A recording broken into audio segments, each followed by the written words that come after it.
every store in Mexico, like Summers has it. Summers is like a Macy's, and that's called hack slash and revival. And this is fucking bloody. So, what's the deal with Team Seeley and Gothic girls?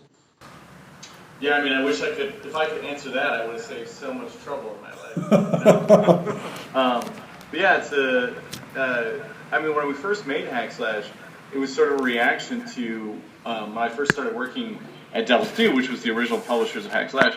We would go to a lot of cons, and then we were young guys, and so we would go from the cons to go see rock shows, and we would go see bands, and you know, in any kind of band that we were into. So like hip hop and metal and rockabilly and all this stuff. And there would always be all these amazing like punk rock girls, goth girls, and they would be wearing like Batman shirts and stuff, Yeah. And so in 2004, I was like, why aren't these girls coming to the comic book shop? They like this stuff. I don't see them at the comic book store. So part of the idea on Hack Slash initially was, we got to make a comic that these girls want. I mean, they were already sort of buying. They were interested in horror stuff. They were interested in the darker stuff. So partially Hack Slash was, to make a comic for those girls by sort of reflecting them back at themselves. And also, clearly, I had an eye for those kind of girls. Well, and I think they had an eye for your art because Cassie Hack turned out to be a Suicide Girl, and that's like the first character that ever does that, I think. Yeah, I mean, I think it was just like we hit it at the right time. It's that sort of, we're like a sort of mini version of that that old quote of there's nothing more powerful than an idea that whose time has come. And it was just like there was this tide of women who were interested in reading comics, and they had opinions, and they were badasses, and they were they knew nerd stuff, but they didn't want something sort of wimpy. They wanted something that felt like it spoke to them. So I think we just got lucky. I mean, that's Really? a lot of, and yeah. And the reason that Hack Slash sort of stuck around, I think, too, is just we got to appeal to an audience that doesn't normally shop for superhero comics. So. And now as comics has gotten sort of more widestream, like we've just benefited. So the fact that Hack Slash is now in Mexico makes me very proud. Like that is awesome. I'm very happy about that. We're really happy to have it. Like, I can't believe I have this in my hands, like the first printing. And it has your name in it too. So yeah, you should be very Oh, proud, man. I can't wait to get those so that's one of the things, I want to get those in the mail so I can give it to my girlfriend and be like, see? I'm a big deal in this Spanish-speaking country. oh, we'll get you a copy. Don't worry about it. There's this other thing. Well, there's a lot of things about Hack Slash. The other part, is Vlad. Where does a character like that come from? Like, he has like it always reminded me of Count with the accent, but in a big, tough, like Herman Monster type of guy. What's the deal with Vlad? The idea for Vlad was, what if someone went through the traumas of Jason Voorhees or any of these sort of, I mean, I think Jason is the prototype, but, and turned out to be a nice guy.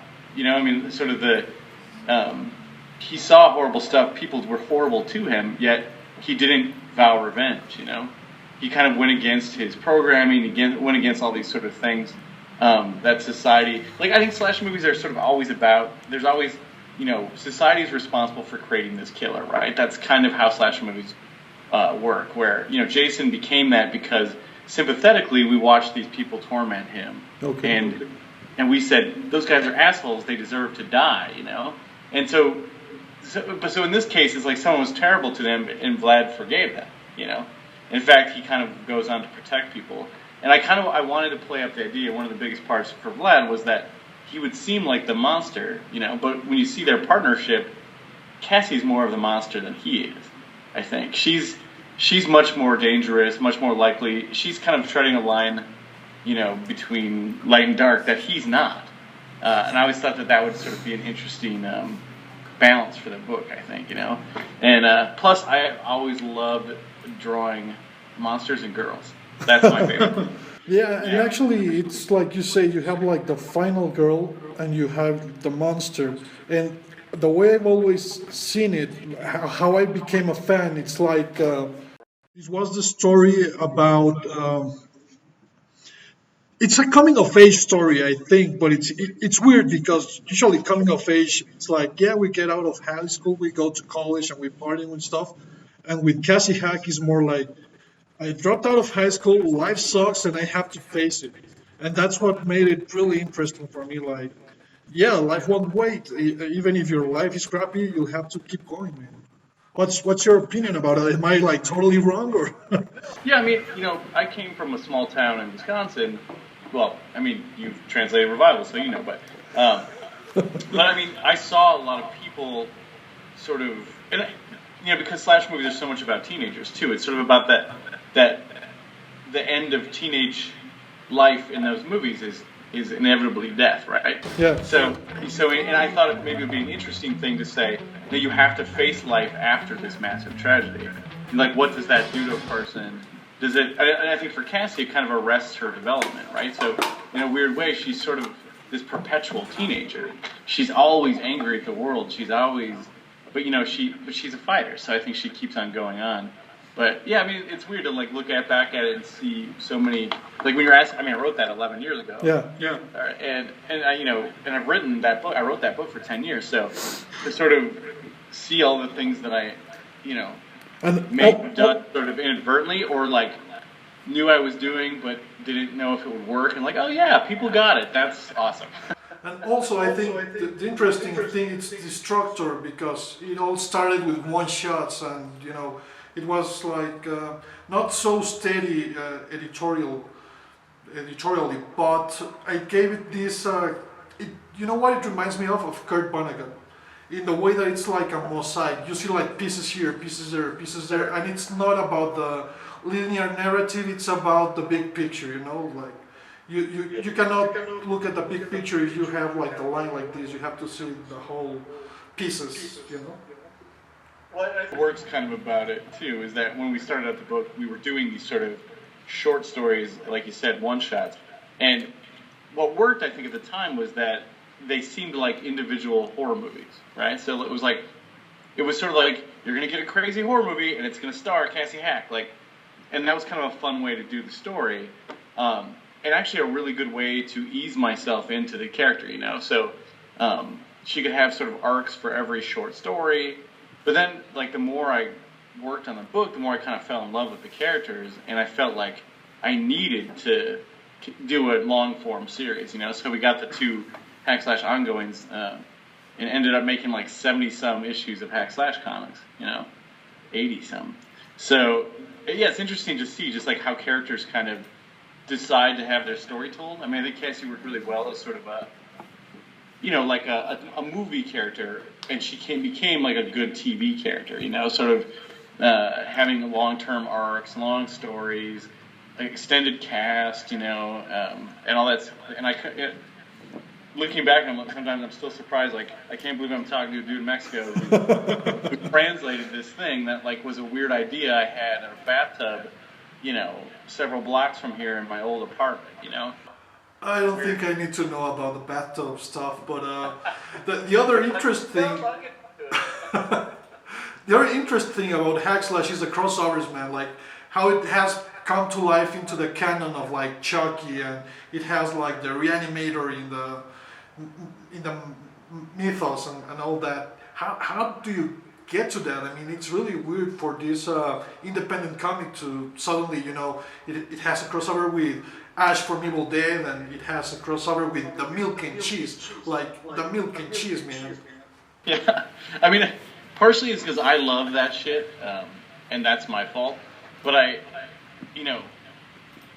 think for a lot of people, it's not worth it to go for crossovers like that because you have to sign licensing agreements and all this sort of stuff. But the way we did it was and this is a thing you can do uniquely in horror, is that a lot of horror films are owned by the people who made them. That's not true of a lot of films, but because horror movies can be made so cheaply and they can be done and distributed, in ways that big-time movies can't be. Yeah, like that Toby Hooper school, right? Yeah. So, doing a crossover animator just meant I had to call um, Brian Usna and ask him, and he owns it. Instead of having to go through a massive, I mean, when we did a crossover with Hatchet, I know Adam Green. He's a cool guy. I called him and said, "Hey, can you want to do a crossover?" We met for a drink. Whereas, like, doing a crossover with something like, Freddy or Jason would have involved, that's a major corporation. They're owned by Warner Brothers. That would have been tougher. But Chucky is also, it's owned by a small company, or was at the time anyway.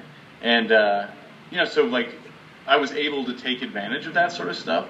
And the horror community is also small enough that a lot of these people are familiar with comics even. So, for me to go to Adam Green and say, "Hey, can we do Hatchet?" And for me to say Brian Usna, Brian knew what Hack Slash was. And, if I were doing, like, some action comic and I wanted to do a crossover with the Bourne movies, me going to, whatever executive at, whatever film studio and saying, "I want to do this with this comic," they would just look at me and laugh and say, "Well, if you can front the $50,000 for a licensing fee," it just wouldn't work. And that's the cool thing about horror. I think it's a unique, and I actually really miss that because Revival doesn't really lend itself to that as well.